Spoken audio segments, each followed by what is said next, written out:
Hello everyone and welcome to the fourth episode of Wishing Stars and Mickey Bars. Today we'll be discussing the reopening of Hollywood Studios and Epcot and answering all of your questions about those as well, so stay tuned.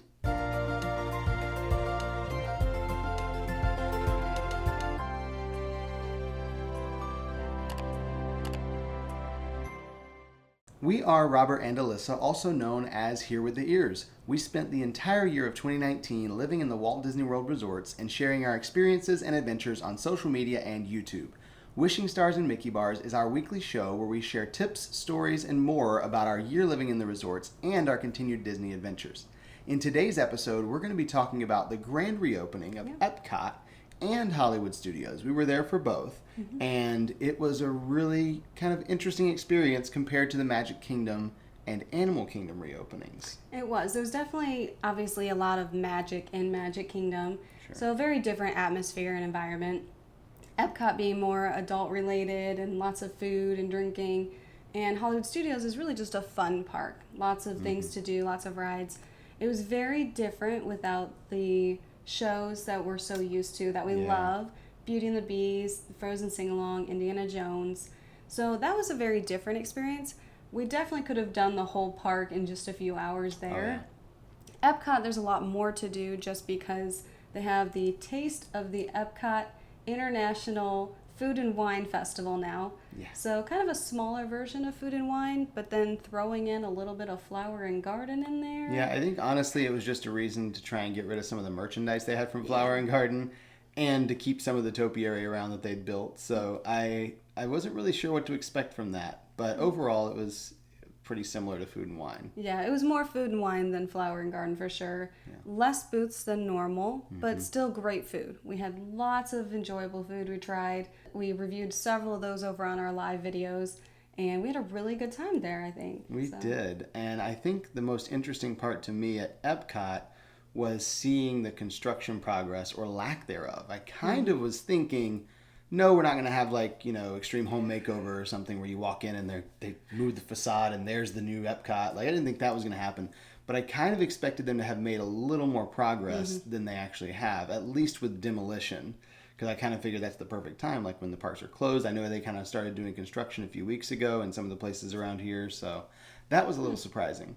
But other than that, it was pretty much what I expected at Epcot. They did still have the cavalcades at both parks, which we enjoyed. And so we got to see all of them, I think, at both parks. I think so, yeah. So we really enjoyed that. We didn't see any of the individual characters at Epcot. I know Winnie the Pooh runs around chasing butterflies, and Joy is dancing through the meadow. So we didn't see them, but we did get to see the other cavalcades. And I think my favorite was probably in Epcot, the Princess Carriage. That was amazing to me. So cute, so pretty. Four princesses in a carriage waving, and so that was really pretty. I really enjoyed that one. And of course, always seeing Mickey and Minnie. I mean, that never gets old. Yeah, I think my favorites were Hollywood Studios because I missed the Stars and Motorcars parade, and having Mickey and Minnie come in a Camaro painted like a cartoon car. Really cool. It was the coolest looking thing. And then the Pixar cavalcade, following that up, the Buzz Lightyear Camaro. I realized I now have a new life goal of owning a Buzz Lightyear Camaro because that was the coolest thing. I enjoyed Edna Mode. I always love her. Yep, she Edna got her Mode's own was car pretty cool too. So I enjoyed that. And hers was more like themed though. It wasn't all character decked out. Like Buzz's looked like Buzz Lightyear. It was I really liked that one. So we really had a good time though, especially going on some of our favorite rides in Hollywood Studios. He got to ride Rock and Roller Coaster. I got to ride Tower of Terror. So those are some favorites. And then, of course, some of the newer ones, Mickey and Minnie's Runaway Railway. That is just the cutest ride ever. It really is. I know it just opened, so many people haven't ridden it. It's so cute, so adorable, and the song will get stuck in your head all day. So it's enjoyable, it's super cute, and definitely worth the wait. Yeah, I liked going over to Galaxy's Edge, too. I liked being back there, eating the Ronto wraps. I have missed the Ronto wraps. And flying the Falcon, it was good to be back at Galaxy's Edge. It was really good. And I think we had a good time in both parks. And like I said, very different than being in Magic Kingdom and Animal Kingdom. With Hollywood Studios focusing on rides specifically because they don't have the shows right now.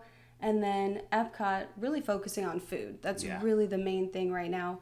So definitely a different experience, but we really enjoyed. We got to stay at Beach Club Villas, and so we walked over to Epcot, and I'm really glad we did because it's such a short walk. It's so convenient. Put us right in the countries. So we went in there, got to see everything kind of empty, and same thing when we were leaving. It was very empty. Yeah. After the park closed, we're just walking through, and it was super dark. So I think we had a really good time. It was good. Yeah, it was interesting at Epcot because normally during the festivals, there's a lot of people in World Showcase. People are eating and drinking, whatever. But there's still a decent crowd over in Future World with Mouse Gear and at Test Track and Soarin' and stuff like that. But honestly, I think everyone was in World Showcase the entire day pretty much because when the park opened at 11, World Showcase was open. There was no two-part opening like they usually have. So everyone was there in World Showcase eating and drinking around the world, and it was really busy there, like busier than I expected after being in Future World where there was basically no one there. So one of the biggest questions we had was how were the wait times at both parks for the rides? Yeah, I think the wait times were just like at Magic Kingdom and Animal Kingdom in the sense that in the morning, all the wait times skyrocketed because we have all been trained by Disney and our history of going to the parks. You get there when the park first opens, you go straight to the big ride, whether you're going to Test Track or Soarin', or if you're at a Frozen fan, you're going to Frozen in Norway, or if you're at Galaxy or Hollywood Studios, you're going to Galaxy's Edge to try to get Smuggler's Run, or you're going to Slinky Dog Dash or Tower of Terror, whatever it is, everyone darts for those big rides. And I think I said it last week, but I've said it several times since. You don't need to get there when the park opens and run to a big ride because first thing in the morning, the wait times all spike, and within an hour, they're all down to a more manageable level. And by the end of the morning / early afternoon, there's really no wait times at all. We walked on to Smuggler's Run 2 times? I think twice. One time we waited for maybe 10 minutes, and the other 2 times we walked right on.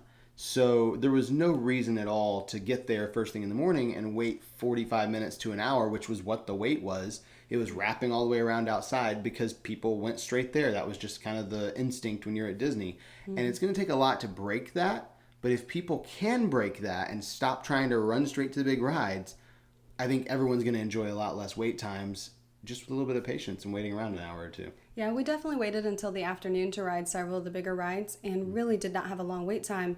Whereas in the morning, several of them, specifically Mickey and Minnie's Runaway Railway, had like a 135-minute wait. I know it went down to 85 minutes at one point. Total, we ended up waiting about 35 minutes for the ride, but we waited till the end of the day to ride it. And same thing with things like Soarin' and the Frozen ride in Norway. It's those big rides that everyone heads straight to, but there are other things, especially in Epcot. You can go snack around for a bit and let the crowds kind of spread out in the park and then kind of check the wait times and see how they're going throughout the day. I do know in Hollywood Studios, the wait times were off on every single ride we went on. Yeah. So we just started asking the cast members out front, how long is the actual wait time? I know we went to Smuggler's Run at one point. It said, I think, a 15-minute wait, and he said it's actually an hour and a half.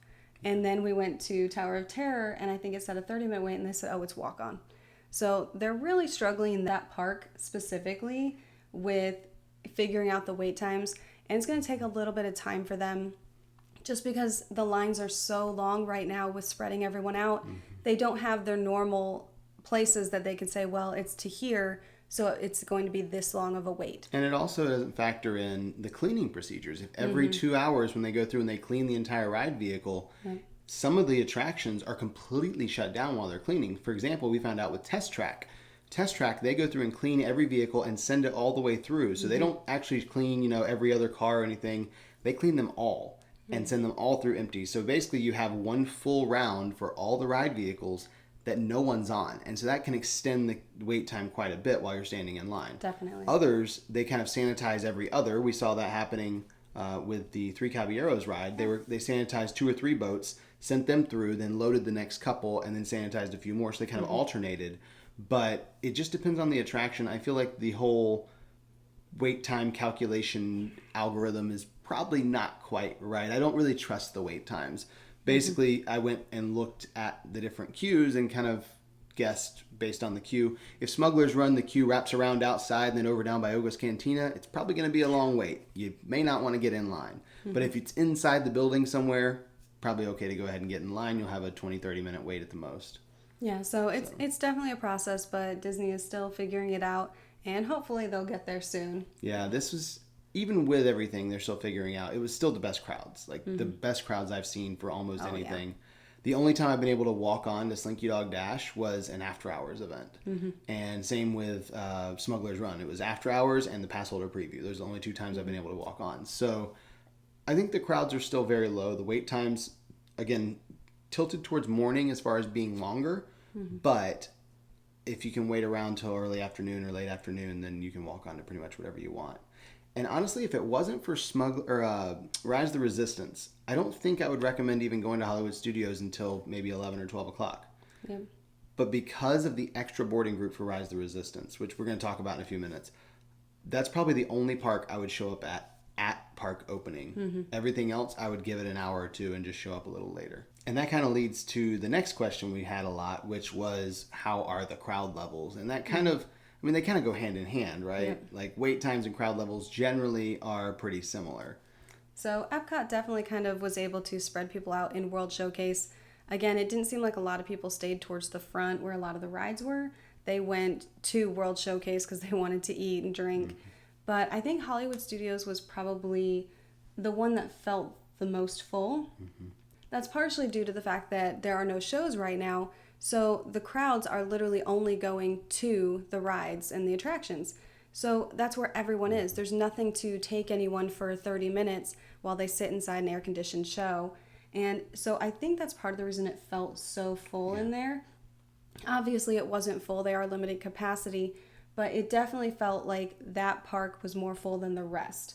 So everyone was able to spread out a little more in Magic Kingdom and especially in Animal Kingdom. Oh, yeah. But in Hollywood Studios, we felt the crowds more, for sure. Yeah, and I think Hollywood, we felt the crowds more because of just the number of people in the walkways.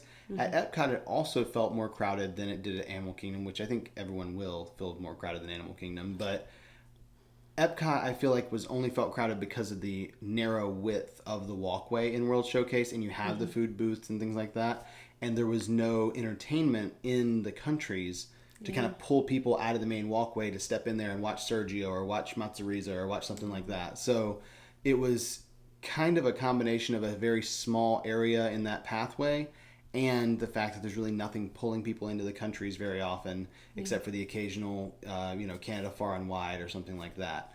So the crowd level's a little higher feeling, I think, than Magic Kingdom and Animal Kingdom, but not by much. And Hollywood Studios is probably the worst of them.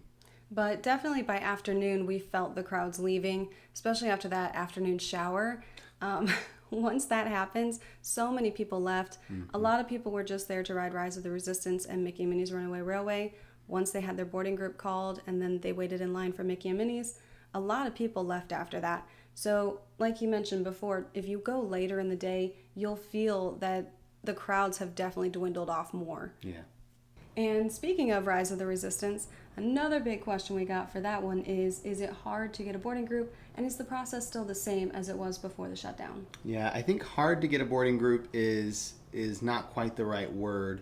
It's still kind of a lottery, like it's luck of the draw, and we tried 3 different times on opening day. We're not able to get a boarding group for Rise of the Resistance. Almost everyone we saw there that we kind of knew was able to get one, and same thing the second day, but we were just not able to get one. And it's the same process as before, where you have to enter the park first, and everyone who's getting a boarding group has to be in the park. You open the app, you go to boarding group, and exactly at 10 o'clock when the park officially opens, you join a boarding group. And if it's full, it lets you know that they're full. But what's different now is they're not filling up all the boarding groups at 10 a.m. They actually have a boarding group release at 10 a.m., 1 p.m., and 4 p.m. So you have 3 chances to join a boarding group, not just one. So if they do fill up at 10 a.m., then you can try again at 1 o'clock, and then you can try again at 4 o'clock. And I did see someone that got in at 4 o'clock a couple days ago, and they got a backup boarding group. So they are still doing the backup boarding groups, the just in case we don't make it, you're not guaranteed to get called, but they still got called anyway. So The boarding group process is largely the same. You still have to wait for your boarding group to be called. You go and wait in line after your boarding group gets called. You go through the queue and wait there. But other than that, it's not very different. Just the extra drops. That's the big difference there. Yeah, I think one other thing that really is a determining of how many people they can put in there is how often the ride breaks down that day. I know when we went, I think it was down for an hour and a half at one point. So they really struggle with getting everyone through if the ride is shut down for so long. Yeah. Another question we got was about the cavalcades. Do you feel like the character cavalcades were as good at Epcot and Hollywood Studios as they were at Magic Kingdom and Animal Kingdom? Okay, so Magic Kingdom obviously was the first day we were there, the big reopening. So there was just a lot of magic and fun around that one. And of course, Mickey and Minnie in Magic Kingdom, that's amazing. But I loved them in Epcot and Hollywood Studios too. Epcot specifically because of the princesses and then Mickey and Minnie going around in their car. Yeah. That was really neat because World Showcase doesn't have a lot of entertainment right now. And again, it's just a lot of eating and drinking. So that kind of brought some life back into World Showcase and everyone kind of stopped and it was like, Mickey and Minnie, the princesses. So it kind of brought that life back into it. And then in Hollywood Studios, seeing your favorite characters, Buzz, Woody, Jessie. We got to see these characters that we love so much in Hollywood Studios, which is, kind of their park. And so I really enjoyed the cavalcade there, especially because a lot of them were on foot. So they were able to wave and you kind of felt like, they were looking right at you. Yeah. So I really enjoyed that distanced interaction there. And like you mentioned, the cars. The cars, that was pretty a amazing detail that someone put a lot of work into to make sure that you felt like it was supposed to be there. I really enjoyed that. Yeah.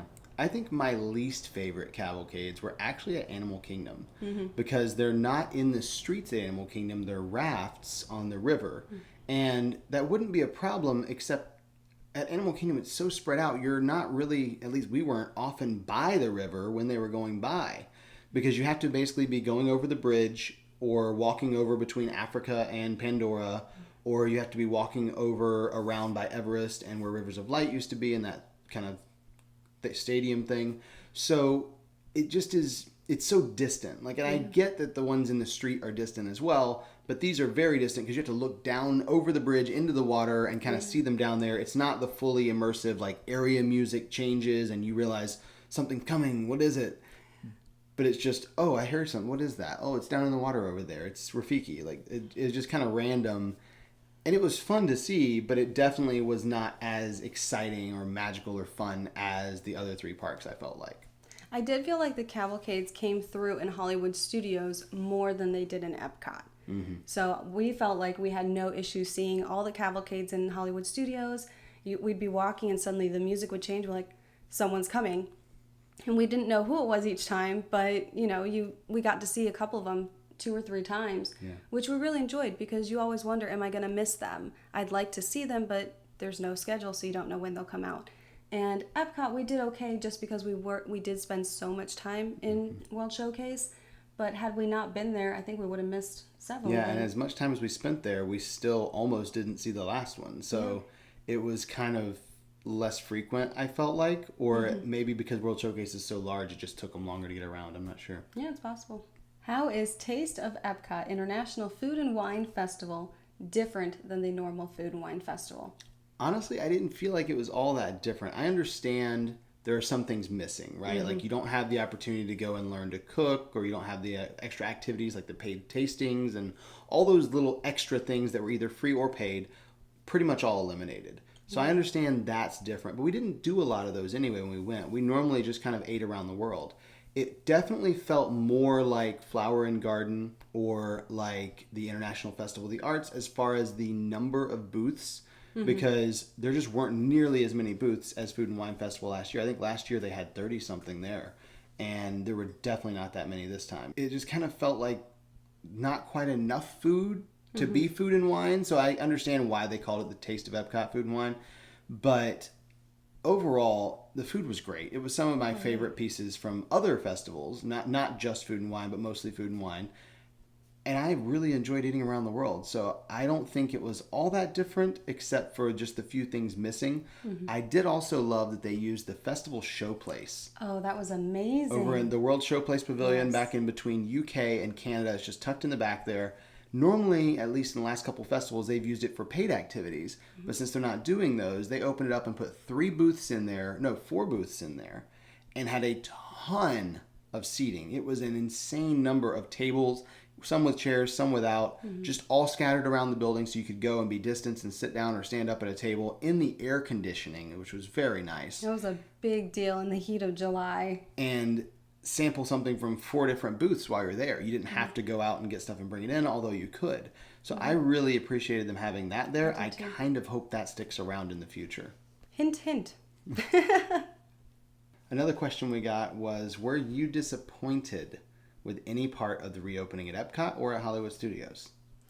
So I don't know if it would count as disappointment because we knew ahead of time that the shows in Hollywood Studios wouldn't be available. But after going and being there, I realized how much I missed it. Yeah. So that was a little disappointing, but it was also expected. So I don't know if that really counts, but I was disappointed not to be able to enjoy the Frozen sing-along show with all the fun jokes and go to see the Indiana Jones Stunt Spectacular. So I did miss those, and that was a little disappointing, but it was also expected because I knew I couldn't go. Yeah, and I felt kind of the same way at Epcot, because at Epcot, we knew the cultural representatives were not there. You're not going to have the people from the different countries there in World Showcase, but we were still pretty disappointed by the experience there. It was, the cast members there were great. We talked to several of them, had a great time.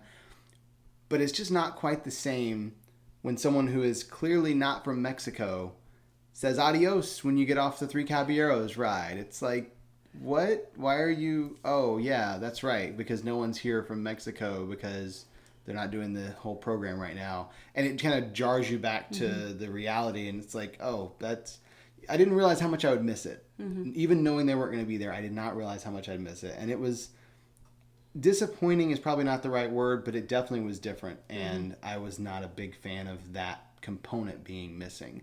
And the other thing I think at Epcot that disappointed me was not anything that Disney really did, but it was actually the guests. I was incredibly disappointed with the guests at Epcot. I feel like every other park, they've done a really good job of trying to be aware and distance from other people and also keeping your masks on. Because the rule is that you have to have your mask on unless you're swimming or you're eating or drinking something. But I felt like Epcot was full of people, at least on Thursday, trying to get around that rule by going to Mexico and buying a drink and then walking around World Showcase all the way over to Germany, still sipping on the same drink with their mask off. And that is clearly not what the rule was meant to say. It was saying that you can eat or drink, but it didn't say, you know, you can buy a drink or a bucket of popcorn and just walk around all day. And because of that, Disney had to further clarify that rule, and now they've put it into writing that you must stand in one place, 6 feet from everyone else, remove your mask, eat or drink your food and drink, and then put your mask back on and continue walking. And I feel like that shouldn't have had to been clarified because people should have just followed the rule based on what it meant, because it was pretty obvious what it meant.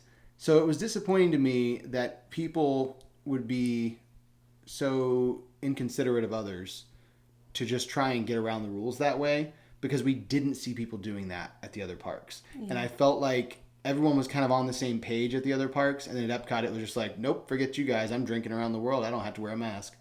And I'm glad Disney clarified the rule. I'm just sad that they had to. Yeah, so I agree. The other parks did a great job.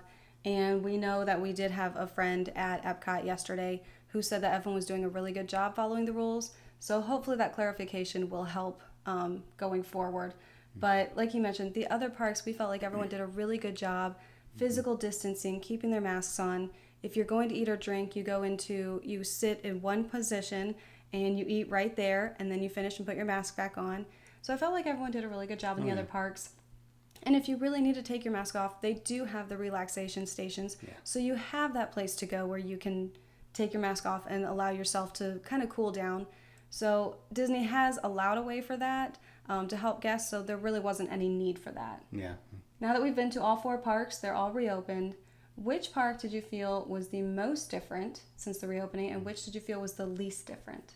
So this question came in on our YouTube live stream at Epcot, and I thought it was a really good question, so we wanted to include it because I hadn't really thought about it until they asked. The most different parks, I kind of have like a tie.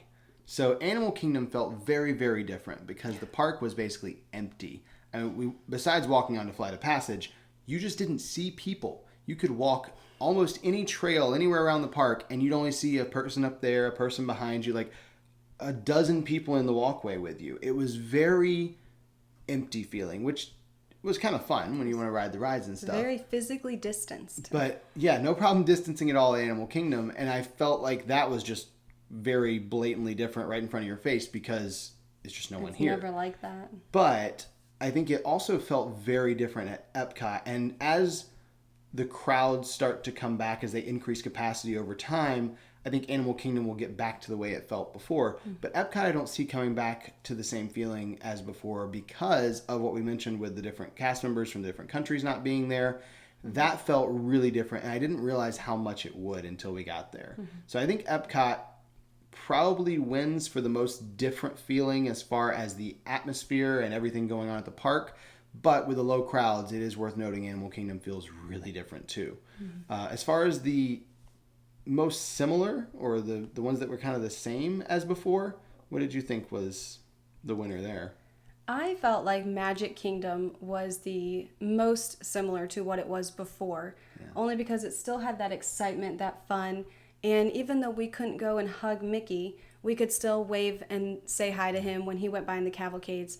We got to see the cavalcade so many times that we still got that experience and that excitement of the characters and seeing them, the music coming on. So that was a lot of fun. The guests were so excited to be back. And of course, walking down Main Street, seeing Cinderella Castle, eating a Mickey bar in Magic Kingdom, all those classic Disney things that we got to do. I felt like there was a lot of similarity there. And there were still a lot of things open at Magic Kingdom. So that I felt like had the most things open from before, whereas Hollywood Studios I felt had a lot of things that they had to close with those shows. So to me, Hollywood Studios was different in that capacity, but definitely Animal Kingdom as far as how low of crowds they had there. Walking on to Flight of Passage just doesn't happen anymore. And it never did happen. So that one definitely was very different, but I think Magic Kingdom was the most similar. Yeah, and I also felt like Magic Kingdom was the most similar, but I disagree on Hollywood Studios. Because even without the shows, that part is different. But the crowds there. I felt like at Hollywood Studios, it was almost like, oh, there's plenty of people here. It's very busy. It almost like long wait times. And it was kind of odd because at first you were like, wait, are they limiting capacity? And then as the day went on, you could tell there's really not that many people in the park. But when they first opened, because everyone was there at 10 o'clock to get that boarding group, it definitely felt a lot more like it used to with the crowds. You were like, oh, wow, there's a lot of people here until it all spread out. So Magic Kingdom, the overall feel was the most similar, I think. But Hollywood being there, I was like, wow, this is almost like before. This is really odd. So after visiting all 4 parks, which one is now your favorite and why? Not anything to do with before, but like right now, if you had to go back to any park again, which one is your favorite? I really like this question because I've been asked before what my favorite park is, and I don't have a favorite park. To me, they're all special in their own way. But since the reopening, I think Magic Kingdom has to be my favorite. Even with the changes and the crowd levels, I think Magic Kingdom is going to be my favorite for a little while. Just because the cavalcades were so much fun to see. Of course, Cinderella Castle, being there, and there's so much to do in that park. I felt like Magic Kingdom we could spend more time in, whereas so many of the other parks, we could ride rides over and over and over again, but they only had so many, and at some point, you've ridden everything multiple times, you've done everything they have to offer, but Magic Kingdom had plenty to do, plenty to offer, so I think we could spend more time there than any other park. Yeah, I would agree. Magic Kingdom was not my favorite before all this. Epcot was my favorite. Hollywood Studios a close second for the thrill rides and Galaxy's Edge. But Magic Kingdom just has this like electricity in the air right now. And when you go there, it feels alive. And the other parks, not to say they feel dead or anything like that, but it just doesn't quite feel the same as Magic Kingdom does right now. And again, with your point of having more to do, we could have easily done everything in Epcot or everything in Hollywood Studios or even Animal Kingdom in 5 hours or less. With the wait times and everything, we could have walked on, done everything we wanted, and left in 5 hours. Magic Kingdom, to do everything, you really need more of the day, almost the whole day, because there's just so many things to do. Which, obviously, if we're there for ourselves and not kids or anything, we're not going to ride Winnie the Pooh and Small World and Peter Pan's Flight, probably. But if we want to do everything there, we can literally do everything there, and it takes all day. So I really like Magic Kingdom as my favorite, but I will say Animal Kingdom is a very close second, only because it is a really fun park anyway. It's always one of the parks that I've loved, but with no crowds there, you can do anything as fast and often as you want. Flight of Passage is there. Being able to walk onto that Flight of Passage counts for something. That was very cool. And the safari being basically walk on the whole time, having Expedition Everest as a walk on, like there's enough of a mix of thrill and fun things to do there, like Flight of Passage and the safari, that I won't say it's my favorite, but it's a close second to Magic Kingdom. I think part of the reason Magic Kingdom will win over Animal Kingdom, though, is the cavalcades. Yeah. Because those were so much fun seeing go through Magic Kingdom, and they had so many. Whereas in Animal Kingdom, with them just going through on the raft, it didn't bring that excitement and fun to the park. Yes, it was nice to wave to Rafiki, but he was so far away that you kind of wave and just keep going. It wasn't one of the things you want to stop and watch. It was just kind of like, oh, there he is, I'll wave, and I'm going to keep walking across the bridge because I happened upon it anyway. And the area music doesn't really change. I mean, it does a little bit, but not the same way Magic Kingdom where you're like, oh, I'm in Frontierland, and suddenly there's party music. Like, what's going on? Something's happening. So, yeah, I think the cavalcades definitely contributed to that. We hope that helped answer a lot of your questions about the reopening of Hollywood Studios and Epcot and all 4 parks now that we've been to all of them.